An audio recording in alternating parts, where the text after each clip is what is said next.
banking than Brian. Please welcome Brian Moynihan.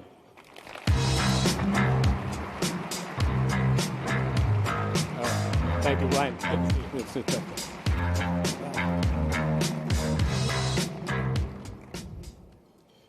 So I'm wearing a suit and none of you are, so I guess that's why the music's more fun than I thought. Thank you for the kind introduction, and thank you for inviting me to come and talk to you today. It's an honor to be here and an honor to represent our company. We at Bank of America are longtime members of CBA. We have had the privilege of working alongside of all of you, and we plan to do so again this week and for the entire year leading up to the next CBA Live. I want to point out a couple of my teammates are here with me today. First, Christine Channels. Christine, wherever you are. There's Christine. Christine does a great job being a Chief Operating Officer for a fabulous consumer business at Bank of America. She also is a member of your board of directors and helps guide Richard and the team to put on what's important to you and help set the agenda. Also, David Tyree is here. David's our head of Advanced Solutions Digital Banking. David? There's David. He's here to help share the insights from the consumer team, Christine's colleagues. We got a lot of our teammates at Bank of America, and I thank them for all the work they're doing with you this week and all the work they do with us at all times. I want to begin today by congratulating Richard in the CBA. I can appreciate a company that's been around a long time. Our company's been around 235 years. This year marks 100 years for this great institution. And I thought it was interesting that Richard and his team put out an essay that picked up some quotes from the 25th anniversary of this organization. 75 years ago, having just hit the quarter-century mark, the founders of the Morris Plan Bankers Association, as it was known at that time, pledged themselves to a mission, and I'm quoting here, to continue to serve on that high plane which the normal American citizen, though through tested integrity, so thoroughly deserves. In the years since, the name of our organization has changed, but its mission has not. That mission is to serve the American consumer on that highest plane possible, and in fact remains our shared purpose, the shared purpose of our industry in serving our customers. Now, we have lots of different industry participants here. Each of us are different types of companies with different capabilities, and it varies, and that's what makes the great industry we're all part of. We represent the full spectrum of scale. We operate nationally, regionally, and locally. And we're a diverse group in ways other than scale. We have different business models. We pursue different products and services and pursue different strategies for growth. But what draws us together is that highest plane. That's what is our common ground. What draws us together is our responsibility to serve our customers. And that's what unites us, and that's what you're spending the week trying to learn how to do better from each other and best practices and all the things you'll learn. The charge of our industry is straightforward. Whatever that business model is, whatever region or geography you serve, whatever scale you have or aspire to, we have to do a few things very well to discharge our responsibility. The American consumer expects all of us to be fair, to be accessible, to be fast, and above all, to be safe. Our industry has to be the best we can be in all four of these areas. Many of us face challenges from providers that are outside our industry, outside the tent, as I say. They may not share our commitment to the consumer. Providers that are unencumbered by accountability potentially or regulatory scrutiny for sure. We know that from experience that economic and financial crises do arise and do come back and continue. But they're often made worse when unaccountable actors operate outside our regulatory tent. Many of us in this room, including myself, have spent parts of our careers cleaning up after these actors. So we all need to reaffirm our shared stake in keeping consumers and the financial activities related to them inside our tent. The more that consumers do with our regulated brethren, the stronger our industry is, but the stronger we'll be able to do our core purpose, which is to serve their needs. We have the best means to protect them and empower them at the same time. Today, I'd like to touch upon a few ways that we're doing as an industry in the four areas I highlighted. First, as I said, we have to be fair. Fair in the ways we design our products and capabilities, fair in the ways we deliver them to consumer, and there's much discussion about certain segments of society, including the low to moderate income households, the underbanked, or the not unbanked, as they're called. Each of us approaches this goal differently based on the customers and products and services we offer. We have to listen to our customers' design products. We have to listen to society. Many of us have been guided in our efforts, especially around the underbanked, around the FDIC model for the safe account structure, which was recommended by them in 2011. But the question we all have to ask ourselves as operators is, can we design products that drive fairness and deliver for our investors and shareholders at the same time? And I believe you surely can. And I'd like to use an example at Bank of America to demonstrate that.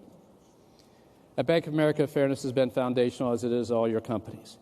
It's a prerequisite to every product we offer and every interaction we have with the customer. In all things, we put the customer's interest first. It's part of our responsible growth mantra. This is true today, and it was true 10 years ago. 10 years ago, we eliminated overdrafts on debit card transactions at the point of sale.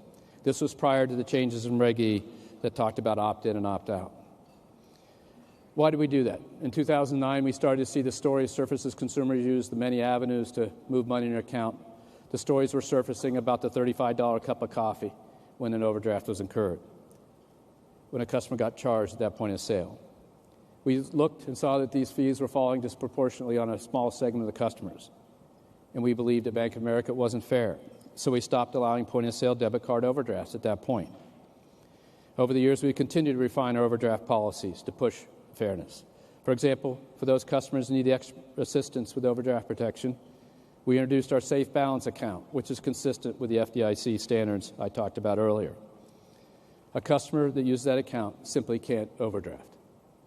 We introduced this account and then made it more effective about a year and a half ago when we made it a single account which you could turn on and off the functionality as opposed to changing account structure. Now, did it work? Today, we have 700,000 plus customers in this account who can't overdraft. So that's how you do it.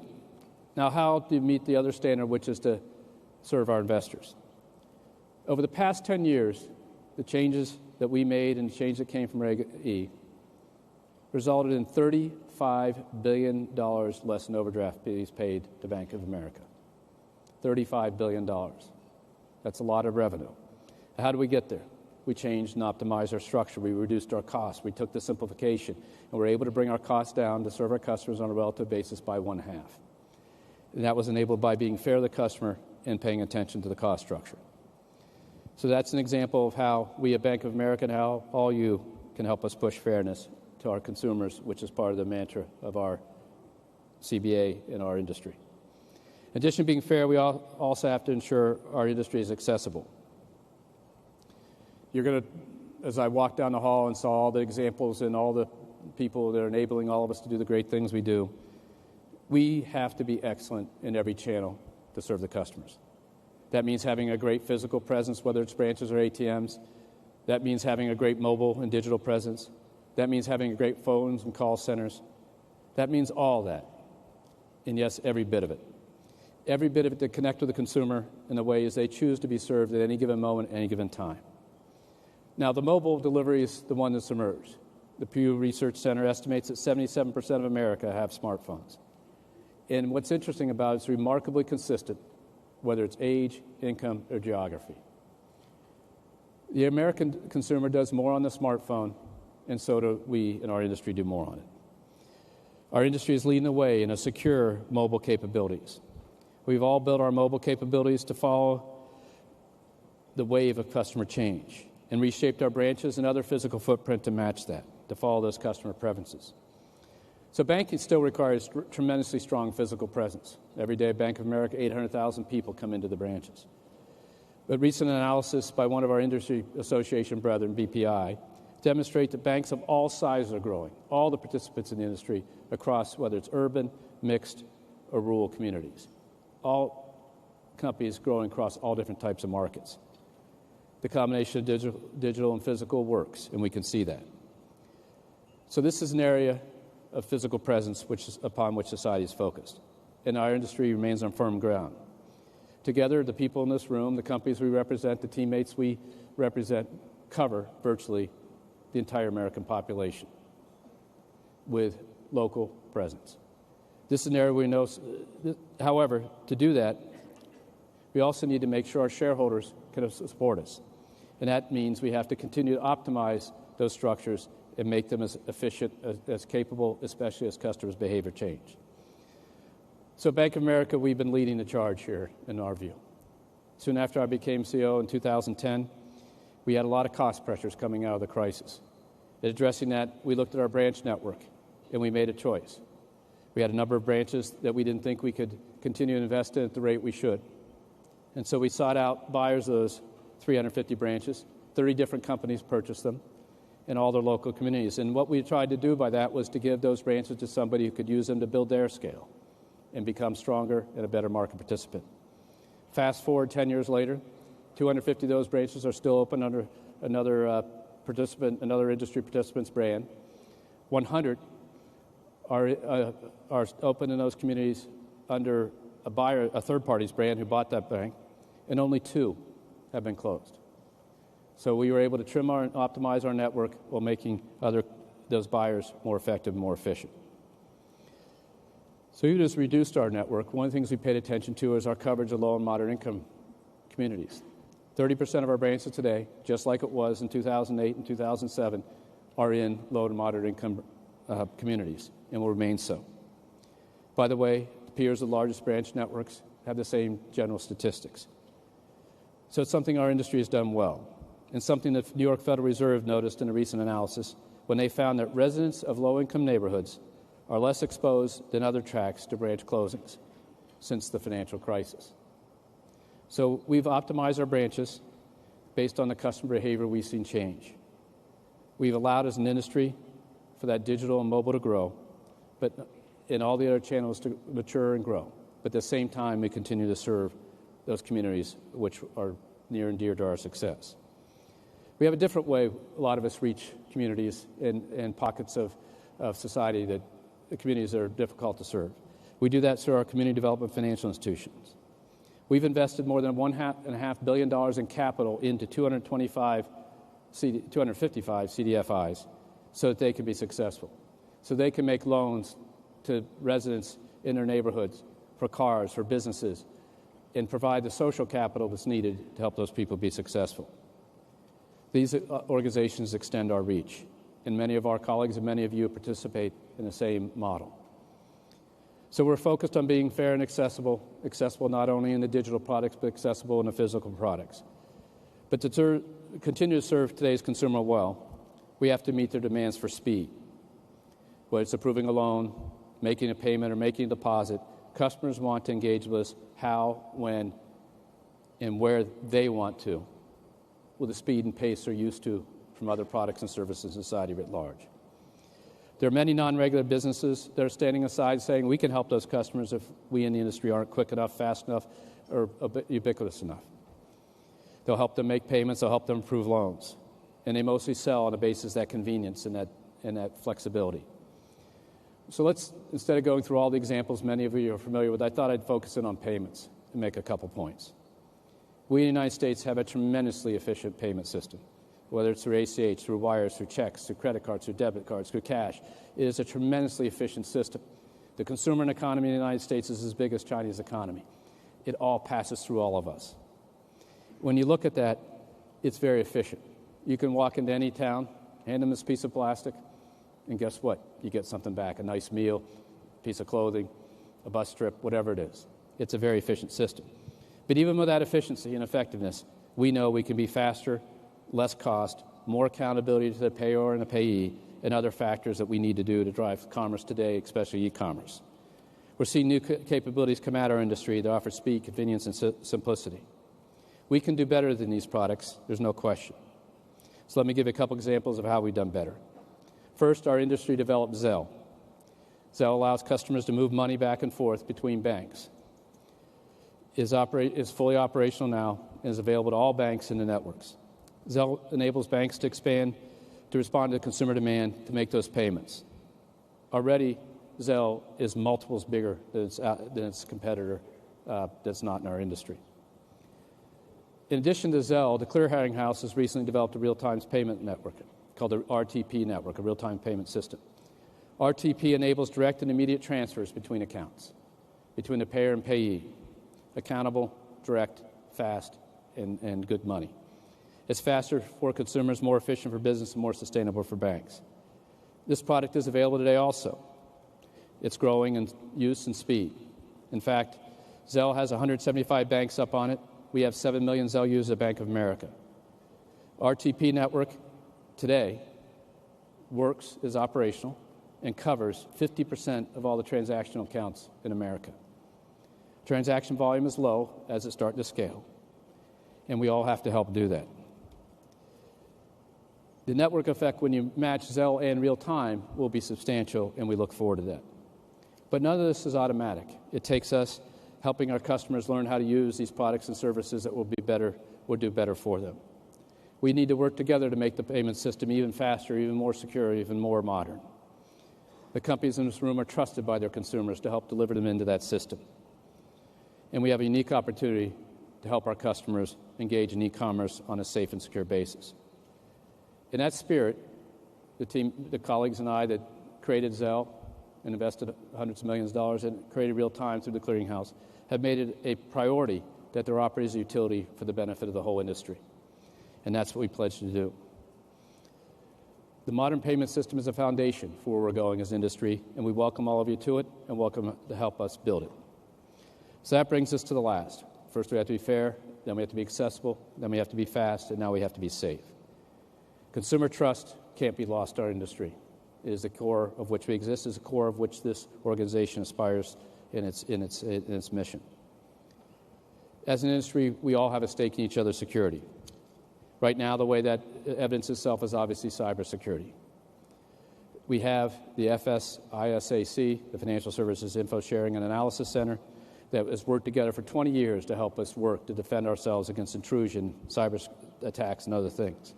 We have BITS, which represents not only industry participants but others to help exchange information and drive protocols.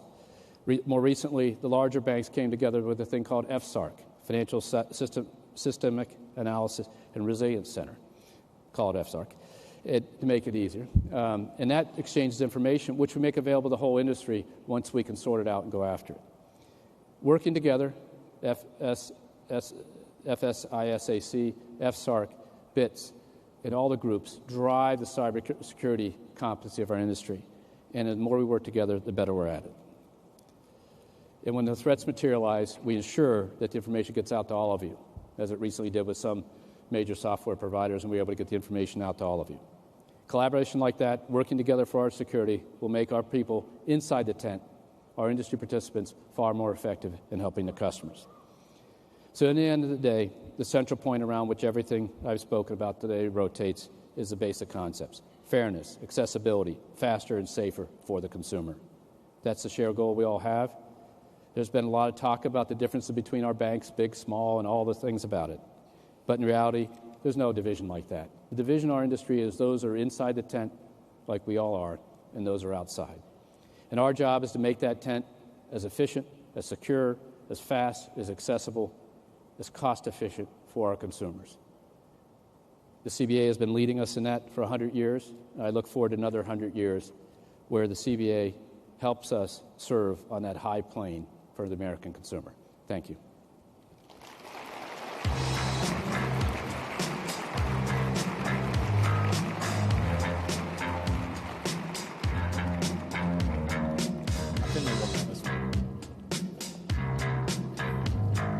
Hey, Brian. My name's Wilfred Frost. I'm one of the anchors at CNBC, and it's my pleasure to be in front of all of you here at the CBA and alongside Brian again for another interview. Brian, thanks for having me.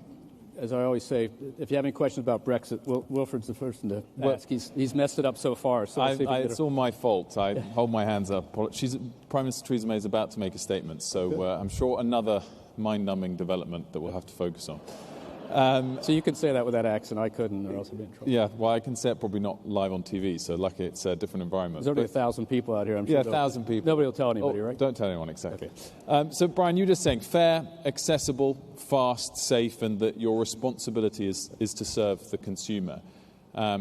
We had a great example of that today when you announced your $5 billion affordable homeownership initiative. So tell me the rationale in your mind for doing something like that when at the same time you have a duty to your shareholders to maximize profits. Well, the question really about home ownership has gotten to be, with the discipline around down payment accumulation, it's delayed people from being able to buy a house. So we had this program that we announced a few years ago. We did about 500 to $1 billion. Now we, 5 times it to $5 billion, with a goal of increasing really down payment assistance. So it's same credit quality, same debt to income ratio, things like that. But what we're doing is 3% down payment assistance, closing fee assistance, things, frankly, for people who may not have a parent or someone that might help them in some of that, to help them get there faster. And so it's consistent with our responsible growth, but it's also helping move 20,000 more people into homeownership faster than they'd otherwise be. And I think it's a responsible response to helping homeownership keep moving in the right direction with discipline, with people who we can work with and with agencies that work with them to make sure they're ready for homeownership. And now, in your speech today, you spoke about payments, about technology, about branch networks, and we're going to get to all of those points. But I wanted to start more broadly on the shape of the banking industry in the US at the moment. Over the last couple of years, where we have seen deregulation, it has focused on the smaller, medium-sized banks. Do you think that was needed and warranted?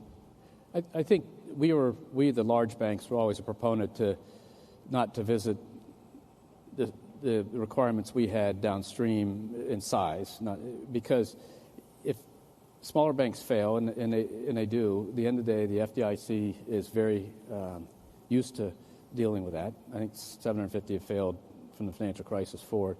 And nobody ever talks about it. Nobody gets preoccupied because they're not big and they're not entwined in the capital markets and stuff. And so I think having them to the same standards of, especially things like stress testing and resolution planning, at the level we had to do it, with hundreds and hundreds of $1 million spent to do a resolution plan, with the amount of work that goes in our CCAR process, it just the cost-benefit analysis wasn't there. So we thought it was very rational.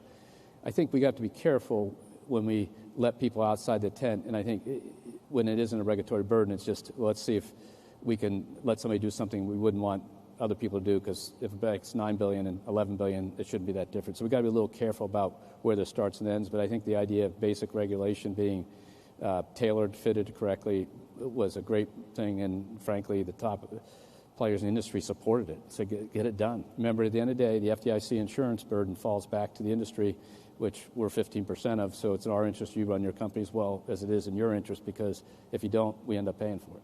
It's also put you in a much stronger position than the banks back home in Europe, so that's helped as well. BB&T and SunTrust, the merger that will operate a lot in where you have a strong geographic footprint. Do you think that means more competition or less competition for Bank of America? I think if you think about it by business unit, you'd say, commercial bankers, relationship managers, both companies had them. They were calling on clients. We're calling on clients. Every market's competitive. It'll be largely the same.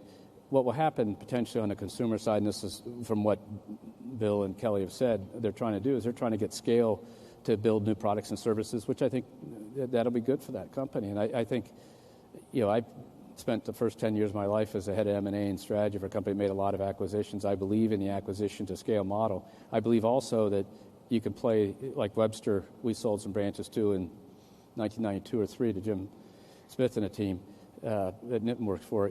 I think there's models that exist in various things, but I think if you're in that area where you're competing with the feature functionality that is needed to compete against us and stuff, I think companies will merge together to get that, and I've been clear about that. How it'll happen takes stars aligning and everything, and it's a little tricky, but the principle is there. We've seen it. We are operating at an efficiency now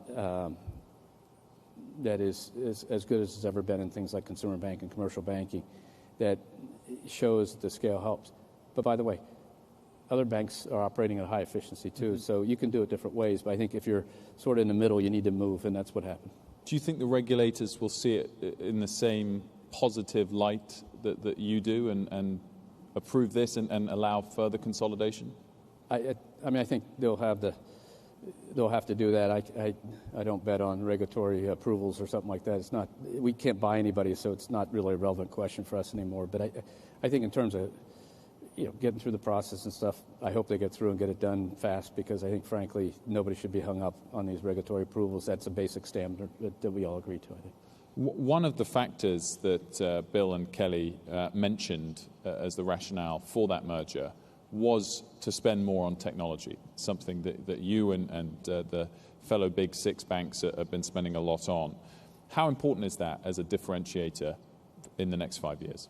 Well, I think if you look at what we spend, which is round numbers $3 billion a year on code, we spend that in three big buckets, sort of upgrading and modifying systems to make them operate better, and security around them, and the network. We spend another big bucket of new feature functionality, and then we spend another big bucket of efficiency, basically automating processes and things like that.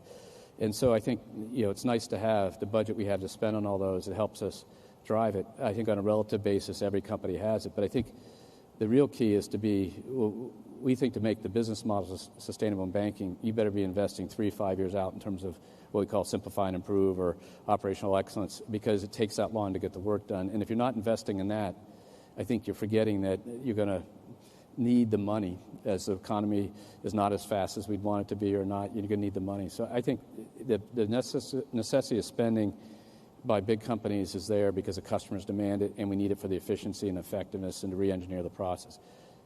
When you flip to other participants, the major service providers, the FIS, the Fiservs, the Jack Henrys, they provide that scale. And it's interesting to see them start to merge to get bigger scale, FDR, et cetera.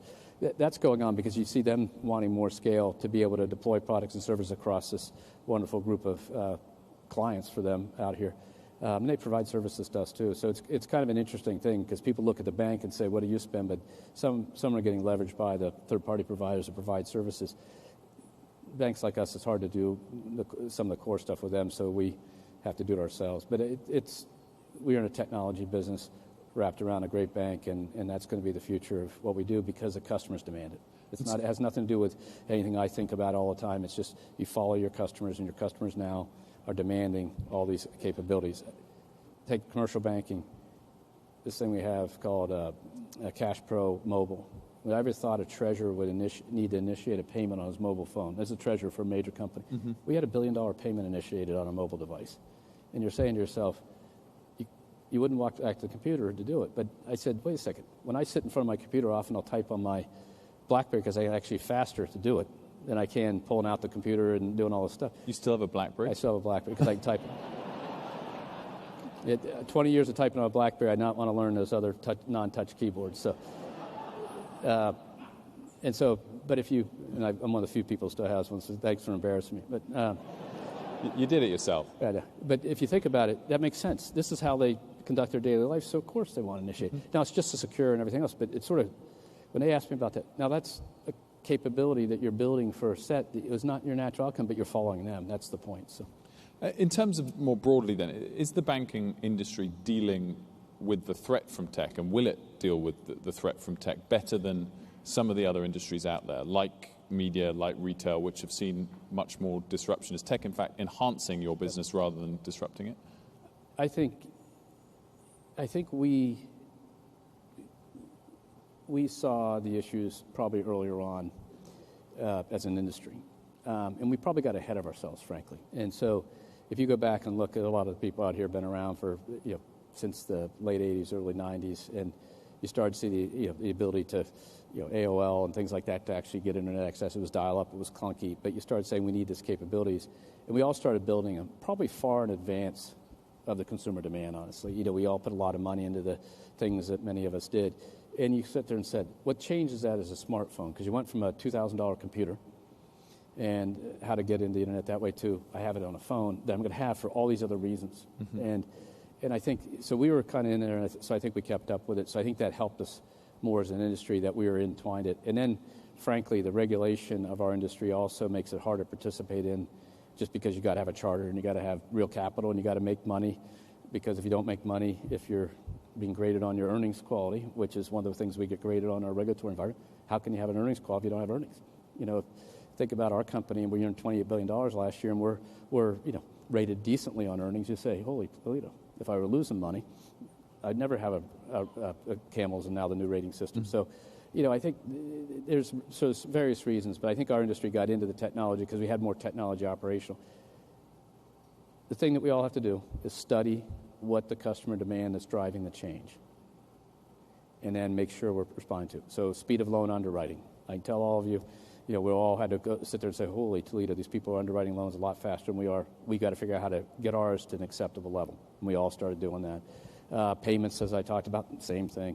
So we need to close the gaps that start to emerge when people come in, because usually they're understanding customer demand better than we did. Is Goldman Sachs partnering with Apple a major threat to you? I think Goldman is building a retail bank, and we watch it. We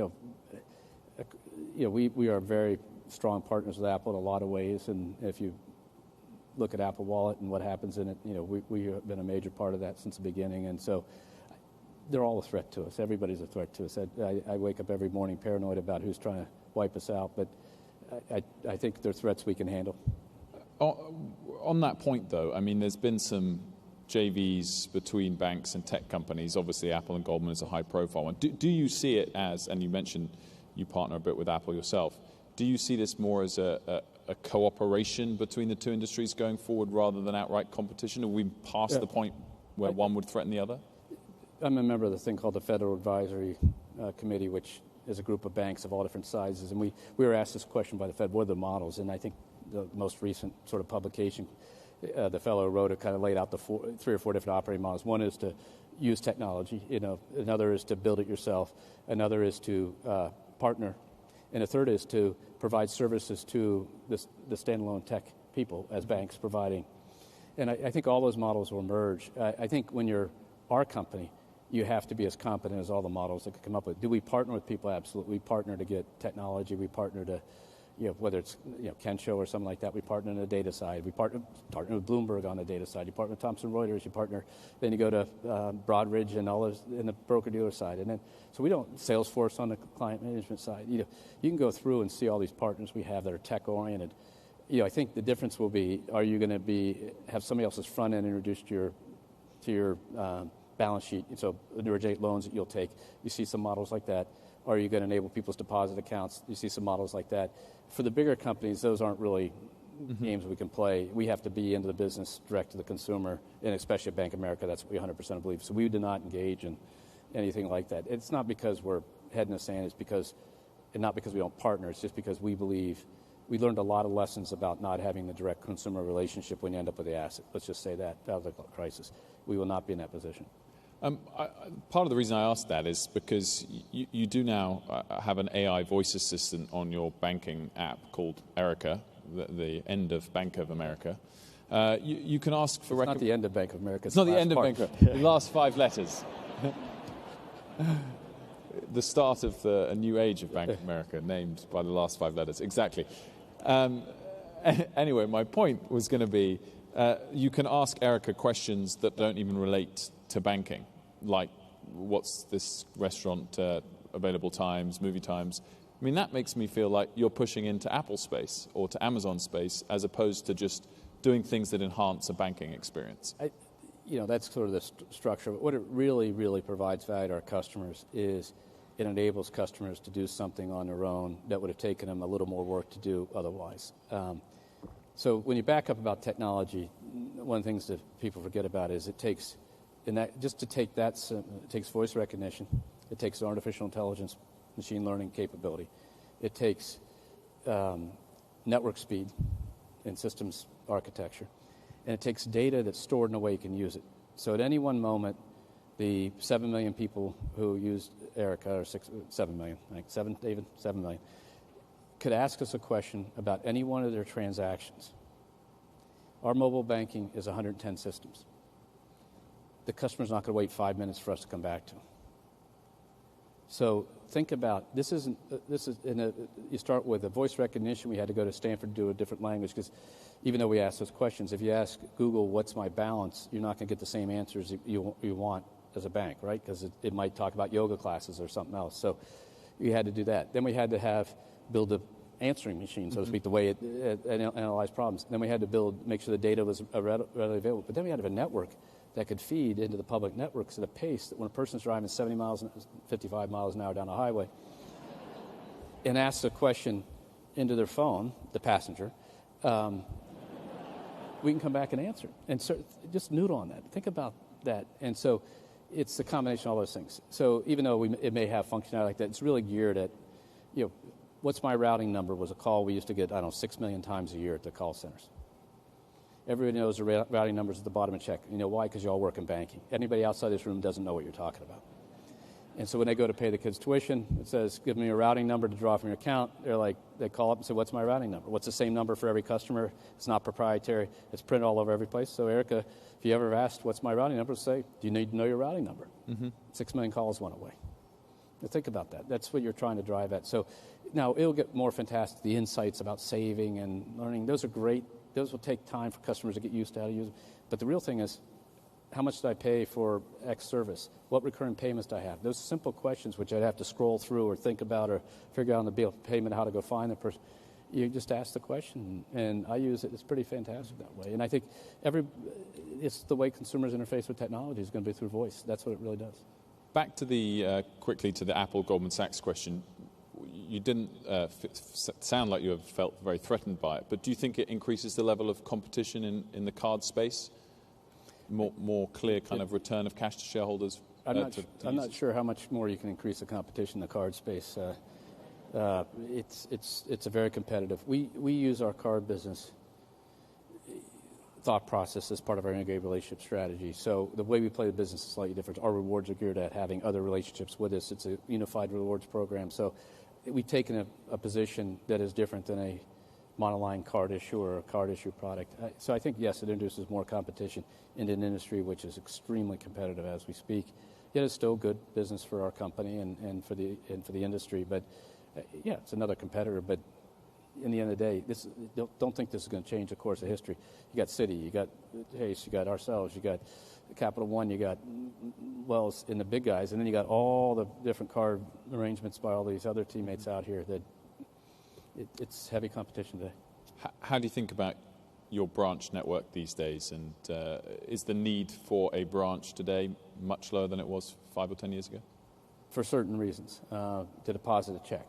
So if you think about our company across the last decade, you went to where you had sort of 50-50 or 60-40 branch deposits versus ATM. Then we got to 50-50, and that was probably 2010 or 11, sometime back there. Then in 2012, I think we introduced mobile check deposit. So the ATM kept going up, but what really drove the next round was the mobile took out more than half of the branch. So now it's 50+% for ATM, 25% plus a bit for mobile, and the remainder branches.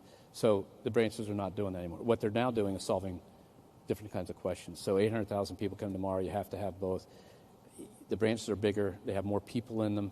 The location can be a little bit more spread out now, largely because people, the kind of question a person wants to come into, they'll come further. We have 2,000 more ATMs than we did 10 years ago.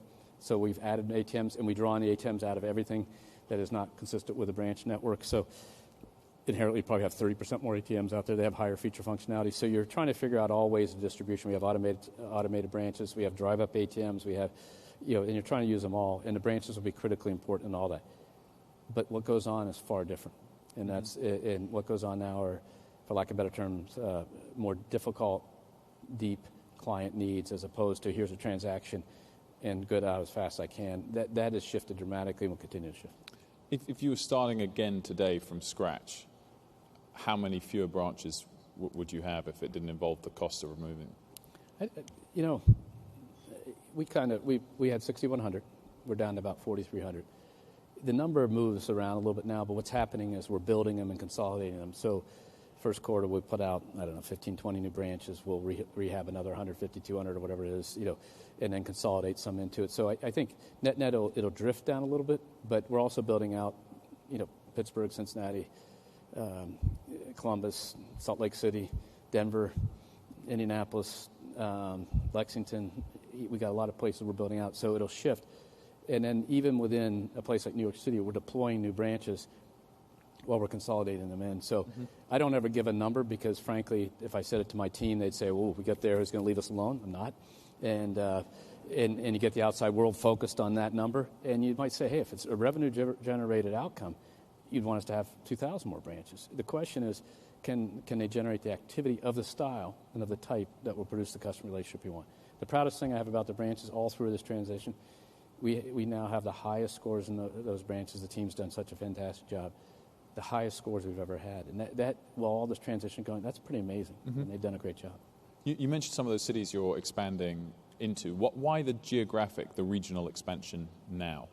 Because in Pittsburgh, we had 250,000 customers for Bank of America, and we didn't have a branch. And so to get the holistic relationship base away from single card, single mortgage, single product mortgage, or relationship Merrill U.S. Trust, now the Bank of America Private Bank, to get that straight, you needed a branch underneath it. We had middle market, we had business banking. And so without the branches, you really can't be effective in the commercial banking businesses, especially in the clients that have a more cash orientation. So we need to build out underneath them. So it was any divine science. We went to the places, quite frankly, that were larger cities where we already had a lot of customers. We put it out, and we'll continue to develop. It's going very well. At the same time, we have a city that my team gets tired of me talking about, like Grand Rapids, where we had 5 branches, and I asked people why we have 5 branches, and they said, well, I said, isn't that our fault?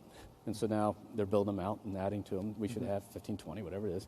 But all that's part of the schedule. And it'll take us a bunch of years, but we won't build more than we need, back to your sort of inquiry behind your point. What we'll do is build the ones we need to get underneath the customer base we have. And then, we're in every geography. We're in every small town. We are, we have, it's just because of the nature of all the business come together. You mentioned just briefly there the name changes to some of your subsidiaries. So Merrill Lynch is being used less. U.S. Trust has gone away altogether. Essentially, the move, I think I'm right in saying, is to use Bank of America as the title more. My question on that is perhaps a different one to what people discuss when you announce the news. Did it, in fact, take you longer than you ever thought to fully integrate those acquisitions to allow you to make these name changes? We didn't worry about it, honestly. If you think about what went on. We went out at the time, Ann Finucane and the team went out and said to the customers, what do you think is the best answer? And there were people like, this goes really to the institutional side of the house. The Merrill financial advisors, that was always not going to change. But we go from business banking to large corporate to trading all under the same brand, Bank of America, Merrill Lynch you used to. And we went out and asked people, and they said, well, we like parts of both. So we said, what, the path of least resistance is just to staple them together. Then a few things happened, and you weren't really worried about this. Now we're a maturity cycle where when you ask the customer what they want, they like, on the institutional side, a unified brand, Bank of America, and we're pushing it through. There are legal requirements we have to use, your bank, B of A securities and things like that. So that's what's going on. Merrill will stay Merrill. And then the U.S. Trust is just to bring it closer to the house. We picked up that name for a smaller enterprise. We acquired it in 2007. Used the name. It was a good name. It helped at the time. Now we're in a different place. And so we're trying to unify it, the simplicity. But Merrill, Financial Advisory, Merrill, and the rest of the company leaning to Bank of America over as we can put it in over time. You mentioned in your speech, your opening remarks, Brian, that you've spent much of your time as chairman and CEO trying to clear up the mess created by bad actors that went before you. Do you think that cleanup's done? Yeah, I think it is. I think there are 3 parts to that cleanup. One was literally the modification of the mortgages and getting the mortgage business in shape, and cleaning up some of the other bad assets that came out of the Merrill balance sheet, and real estate interest and private equity interest and all that stuff is gone. That's long gone. The second part was to have the culture realize that driving responsible growth is the right answer, that we may not grow as fast as some people when everything out there is growing, all trees grow to the sky, but our job is to grow consistently and to do it with great efficiency and do it with the right risk so that when anything hits, when the next recession hits, we're going to come through it better than anybody else. That took a cultural change of high order. And then the third, frankly, it just took time. You had to settle the lawsuits and stuff like that, which are different than the assets. The assets you get rid of, the lawsuits take forever and through the court systems and stuff. And so we're through that. But the real key was the middle one, which is to over the last decade, the team has done a great job of getting people to coalesce around this view of responsible growth. And then beyond that, that carries not only what we do to make money, but how we do it in terms of our ESG work or the other things that we talked about. That mining the genius of the and, as we call it, as Jim Collins calls it, to be the best profitable company and a company that does it the right way and helps the world make progress on the SDGs and the environmental things. That's what we got to do, and I think we're in good shape to do that now. Has only Bank of America successfully changed that culture, or do you think the industry has as a whole? Because I ask whether you think that sort of financial crisis type scandal is well and truly something of the past, or will there be another inevitable financial scandal of some sort led by bad actors in the future? I think the industry, through its conduct management practices, its pay practices, its scope of activity practice. This is where Dodd-Frank and its stuff, frankly, probably makes my job and my colleagues that run companies' job a bit easier, because you can't do some of the things where people got too interested in them and it could have dragged them in a different way. And so I think, whether it's activities, conduct, the way we pay, the clawbacks, et cetera, the bad actor reporting, all of it's vast is improved, and the industry's in very good shape on this. And we employ millions of people, and once in a while something won't be perfect. But the reality is the core industry, the way we focus on the customer, the way we focus on helping the economies grow and prosper. And, at our company, and I can't speak for everybody, we believe we're here to serve. And I know everybody in this audience, at the end of the day, believes they're here to serve. And if the industry keeps its mind around that basic proposition, it will never get themselves between their customers and what they need. It will never get themselves embedded in those things, because they're here to serve and make the customer successful. Mm-hmm. And now that will follow our success. If we think it's about making us successful, that's when you make mistakes. And I think everybody agrees with that. And that's what makes it, frankly, and I want to say it's too easy, or else people think I have an easy job, and that then they'll find someone else to do it. But it is not as difficult when you can get people who really understand that deep in our industry, which is, what they found. Now, we have to remind people, because in the end of the day, the crisis started in 2006. A lot of people talk about 2008 and Lehman. Real estate started going down in the fall of 2006. The crisis was on us. And everything you did up to that date made your bed for 2006 and beyond. You didn't do a lot after that. So think about that. It's 19, that's 13 years. So anybody under the age of 35 doesn't know what you're talking about. And so part of it's to educate part of it's to educate them and help them understand. What sounds like it's too good to be true, probably is. Despite all of that progress, Brian, you're back in front of the House Financial Services Committee next week. Does the ongoing political pressure and criticism, let's face it, outright criticism of you and your industry demoralize you? No, not at all. I mean, if you look at what we can do for clients and customers, the criticism we take.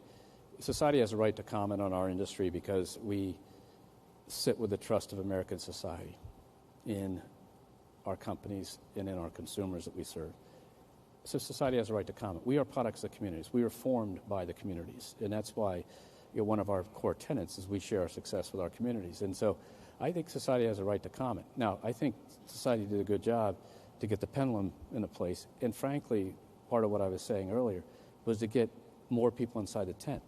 As we stare down whatever happens over the next 3, 5, 7 years, the difference between this than being in that meeting in the Fed in 2008 is everybody in the room is in the tent.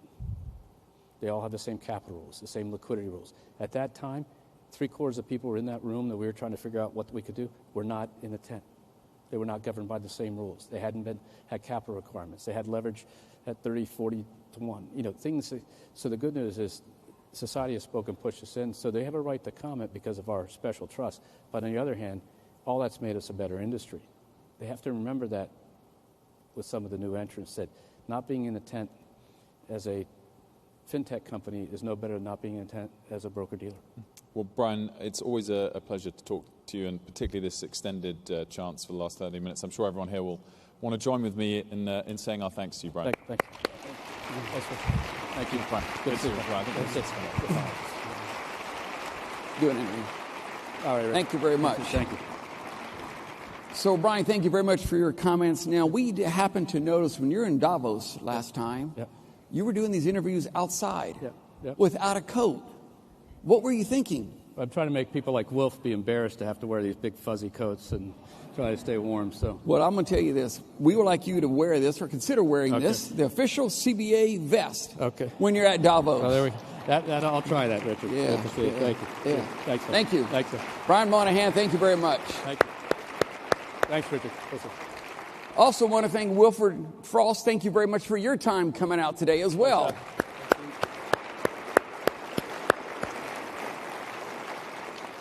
Okay, so tomorrow we have a very big day. Obviously, we have 2 more forums taking place today. We're going to go back into the exhibit hall a little bit later as well. Tomorrow morning, we have the 2 new sheriffs in town, Joseph Otting with the OCC, Yelena McWilliams with the FDIC. That will start here at 9:15 a.m. However, before that, at 7 a.m., we have our first women's networking breakfast, 7 to 8 a.m., getaway day. And then at 8:10 will be the super sessions. So 7, 8:10, and 9:15 will be wrapped up.